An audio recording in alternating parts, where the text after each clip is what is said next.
Hello friends, இன்றைக்கி ஃபட்டாஃபட் சட்னி பார்க்க போகிறோம். அது என்ன ஃபட்டாஃபட் சட்னி? வேர்க்கடலையை ஒரு சிலர் தோல் எடுத்துகிட்டு செய்வாங்க. ஆனால் நீங்கள் தோல் எடுக்காமல் செஞ்சு பாருங்கள், அது டேஸ்ட் வேறு மாதிரி இருக்கும். வேர்க்கடலை எடுத்துருக்கோம், வரமிளகா 3 எடுத்துருக்கோம், அதுக்கு தேவையான சால்ட், 2 பல்லு பூண்டு தோல் எடுக்காமல் நான் வச்சுருக்கேன். அதுக்கு ஒரு கொட்டை புளி எடுத்து வச்சுருக்கேன். இப்போது இது எல்லாத்தையும் ஒரு மிக்ஸி ஜாரில் நம்ம ஒன்றா ஆட் பண்ண போகிறோம்.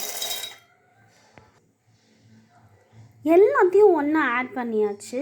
இதை கிரைண்ட் பண்ணி எடுத்தால் சட்னி ரெடி. இங்கே பாருங்கள், அரைச்சி எடுத்தாச்சு. இது அப்படியே கருவேப்பிலை போட்டு தாளிச்சா சட்னி ரெடி. எண்ணெய் போட்டுட்டு தாளிக்கு கடுகு ஆட் பண்ணிவிட்டு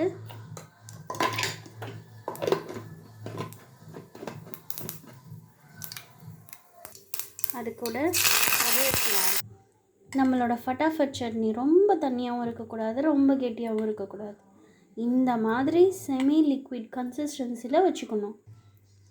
தோசை வச்சு சாப்பிட்டு பாருங்கள். ஒரு தோசை 2 தோசை போய்கிட்டே இருக்கும். எத்தனை சாப்பிட்றோன்னு நமக்கே தெரியாது. இந்த டிஷ்ஷை ட்ரை பண்ணி பாருங்கள்.